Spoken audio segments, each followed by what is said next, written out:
Okay, guys, let's see it. The new cards today are, it is a bunch of random cards, some Ionic cards here. Solari Sunhawk, all right. Daybreak, stun the strongest enemy. So it's a 2-mana 2/3. That is pretty good. Ooh, that's not bad. Wow, Jesus Christ, that's actually pretty crazy. Yep. So I mean, it's like an Arachnoid Sentry. You can't control where it's going, but it's 2 mana. It has Daybreak synergy. The thing about this kind of ability that's really important is the same with Arachnoid Sentry, which is that when they develop into you, like, your first action is going to be stunning them and is going to be triggering Daybreak in addition to that. So that's perfect. That's like, Solari Sunhawk is a really good card. It'll help Daybreak, and you'll be running it in some Targon lists as well. Super good. Eye of the Ra-Horak, a 5-mana landmark here. Let me move my camera because I'm noticing that I'm covering one of them. Eye of the Ra-Horak, landmark, 5-mana countdown 1, stun the 2 weakest enemies. Daybreak, summon a copy of me with countdown 2. Huh. That is completely bizarre. So, I mean, this is the Targon landmark that might tie it all together. We've been waiting for a Targon landmark to make Malphite make sense, to make Targon plus Shurima landmark deck make sense. And this is potentially that. I mean, when you Daybreak this out, it's literally 10 mana worth of landmarks, which basically almost instantly flips your Malphite, which is nice. Being able to play a flip to Malphite on 7 does make him a lot better. So we've got, you know, the copy of this. It'll have countdown 2, which means basically the first one will stun the 2 weakest enemies on the turn after you play it. So if you play this after your open attack, it'll be defensive. And then the second one will trigger 2 turns from now on the same turn you played it. Like, if you played it on attack turn, it'll trigger on attack turn. That's really interesting. I'm going to come back to this one. This one's really hard to evaluate. Shadows of the Past. Shadows of the Past, 5-mana Ionia fast. Recall each ally and summon a living shadow in its place. And living shadow is... Huh? What? Is that... It's not Zed's thing.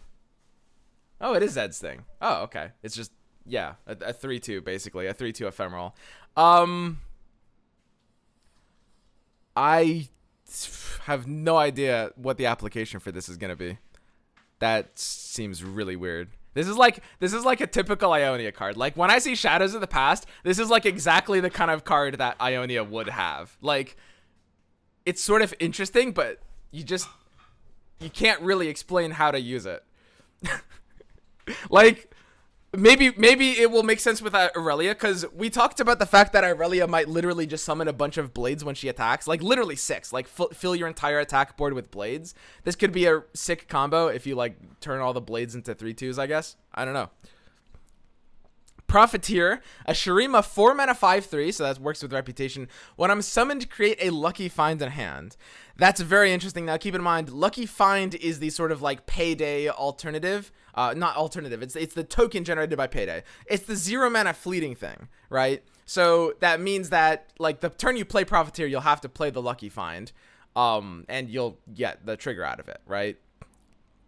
It's not bad. I mean, a 4-mana Shuriman card, though, is going to be a little bit awkward. Shurima has a lot of powerful 4-mana cards, especially in, like, Reputation decks. You're already running Sivir. You're already running, like, Bakai's Sand Spinner in a lot of cases will probably be better than this. You know, Renekton at 4-mana. A lot of those kinds of decks that would actually consider running this card are already going to be a little tight on the 4-mana slot. So I'm not sure if this will see play, but it's definitely not bad. It's considerable. Dancing Droplet, Ionian, 1-mana, 1/1, with a Attune, Elusive, and when I'm recalled, draw 1. Whew. All right. That is hot. That is kind of a sick card, actually. So, Dancing Droplet. I mean, the single biggest thing is its Attune keyword. Think of this. I mean, it's sort of like Daring Poro, except it has Attune. And Attune is really, really nice. Like, the fact that you can bank the mana on turn 1 is amazing. I don't think I'd focus too much on the recall draw one. Like, there's ways of using that, but for the most part, this is just a 1-mana 1/1. I mean, it's kind of like a 0-mana 1/1 elusive, right? And for Ionia, that's potentially a little bit scary. I mean, Ionia's elusive game plan is one of their like closest to being competitive, and that's yep, pretty spooky. Monastery hype. It could be. I don't know if it would be Monastery. But I mean, it certainly makes Monastery a lot more considerable. Like, actually, because yeah, I mean, this is just a 0 mana card, and if you want to, you can just spend like 1 mana from Monastery and just like replay this for effective 0 mana and draw 1 off of it. It does make it notably better if you're gonna run Monastery. And then we've got Merciless Hunter, 3 mana 4/3 fearsome. Play grant an enemy vulnerable for Shurima. Holy shit! What? Alright. That is pretty nuts.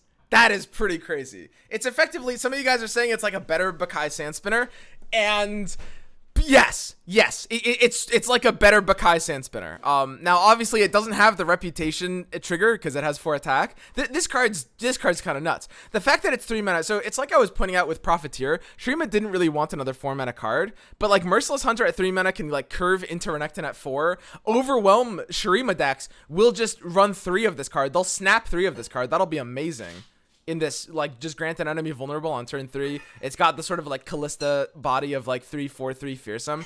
We're getting some sweet reveals. Today's reveals have been really, really cool as well. And a lot of these cards are actually going to exist on a competitive level, which some of the earlier cards, you know, obviously didn't. But yeah, Shurima aggro is getting some sweet new tools. This is looking really interesting. I'm liking today's reveals. There's actually a lot more to talk about. Is that the staple card, Merciless Hunter?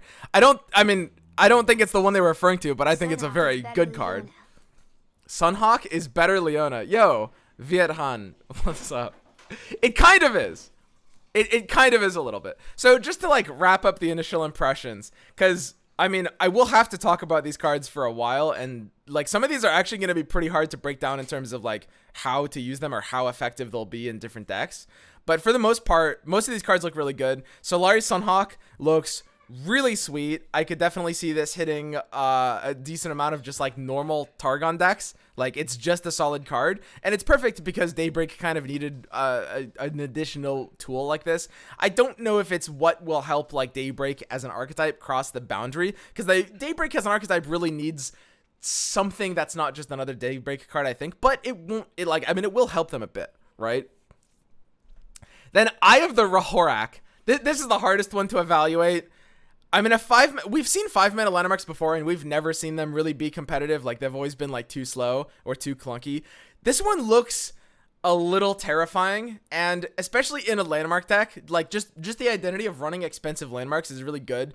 If you know you're in Talia or Malphite, you just want expensive landmarks to be able to actually, you know, get value off of how Talia and Malphite work. And we didn't really have that before. Eye of the Ra-Horak gives us that, right? You can do something very interesting. Like, if you play this card on turn 5 for Daybreak, right? You know, your opponent has a big board. And then at sort of turn 6, your attack turn, you stun the 2 weakest enemies.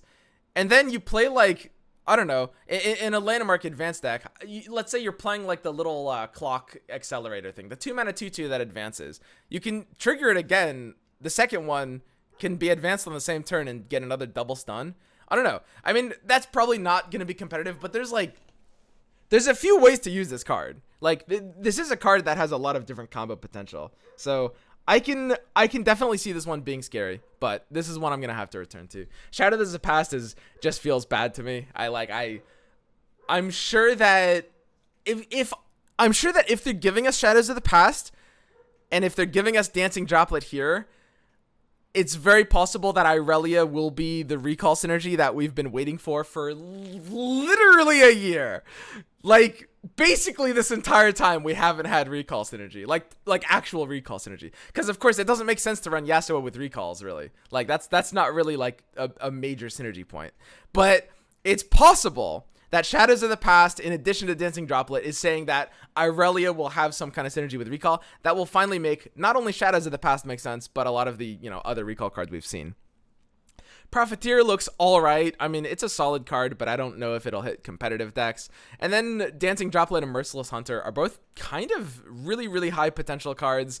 I'm a little, I'm not, I shouldn't say scared of these cards because I don't think it's a bad thing. I'm very happy that these regions are getting like power cards like this, right? That's a very, very good thing because Ionia and Shurima have needed help for a while. Shurima feels like it's needed help for quite some time, even though it's only been in the game in the game for like 2 months. But yeah, that's pretty much the initial impressions today. What do you guys think? As always, if you're watching on YouTube, I'm gonna be going back and updating the pinned comment because these are cards I'll have to be discussing for a while and trying to actually like build decks for. Because a lot of the times cards seem good until you actually try to build a deck with them, and then they get awkward or vice versa, right? So, what do you guys think? Did I miss anything? No longer do you have to be in Bilgewater to meme out 3 costs on 2 with returns. 3 costs on turn 2. You also get the Droplet back. Yeah, and you get the free draw one, of course. You can even Droplet on 2. You can play Droplet on 2 before the before the return, right? Like your Droplet can still attack on 2 because it goes Droplet on 1 into on turn 2, you retreat. You have 1 unit mana, play the Droplet again, and then you've got 1 spell mana, and then you return with the spell mana, pulling out your Zed. So your Droplet and your Zed are attacking on turn 2. The Droplet is on the board too. That's so ridiculous. What? That's so good. Yo, that's nuts. I think Dancing Droplet is pretty crazy. I love Zed. You guys have no idea how much I missed Zed. Like, Zed was my fucking shit. And then they had to go and nerf Standalone and a bunch of other things. This is it. This is the return of Zed, dude. We're back. Oh, dude. This is I'm gonna be jamming this. I found a deck that I'm excited to play on day 1. And there's like the thing is this is like a really tricky deck to build. This is when deck building is most important, most interesting to me. When we don't know what the second region is going to be yet, right? Like we can see this like Ionia aggro combo, but a deck build is really interesting when it has a flexible second region because there's just exponentially more possibilities for like how the deck should even be built, right? Because it's just Dancing Droplet, Zed, Retreat Return. Could be anything. It could be like super aggro. It could be like, it could look like anything. We haven't even seen some of the recall synergy, but I'm really, really excited for that one. I'm really excited for that one. All right, so yeah, like Kazuva mentioned, you could do it with splashing Bilgewater before, but forcing you into Bilgewater is really bad. And also, the fact that you're not drawing a free card or getting this elusive is a lot worse. Like, yeah, you can already cheat out something on turn 2, but that's the problem. Like, forcing you into Bilgewater just makes that concept bad immediately. Field Musicians in that deck. It's very possible that that deck could be running Field Musicians. I think it's pretty unlikely still, but not impossible. You can cheat out Solitary Monk and you draw another card. Wait a second. Wait. Cheat out Solitary Monk and draw another card? That's not bad. I mean, as a backup to Zed, that's not bad. Dancing Droplet looks so stupid. This card is so ridiculous. I love it. It's nuts. What the fuck? Oh my god. Dancing Droplet is everything I ever wanted, dude. I miss elusives so much. Elusives, we're back, dude. It's all coming back. It's the Zed. It's the Solitary Monk. Finally, it's time. Monastery? God, no. Not a fucking chance. But no, I'm so excited, dude. These cards are super, super cool. Ionia Allegiance. Oh, are we back? Are we back to Kinku Wayfinder? Are we all the way back? Yo, I'll fucking do it. I'm not joking. Kinku Wayfinder elusives. I'll run Zed. I'll run Lulu. I'll run them both. Have we come full circle? Wait. Man, how long has it been? How long has it been, Kinku Wayfinder? Oh my god. Is that it? Just pull out the droplets from your deck. Like, it's so scary. You're gonna get the spell mana back. So this is basically like, I mean, Kinku Wayfinder effectively is like 2 net mana. Like, you can only play it on turn 4, but you get 2 spell mana back once you play it.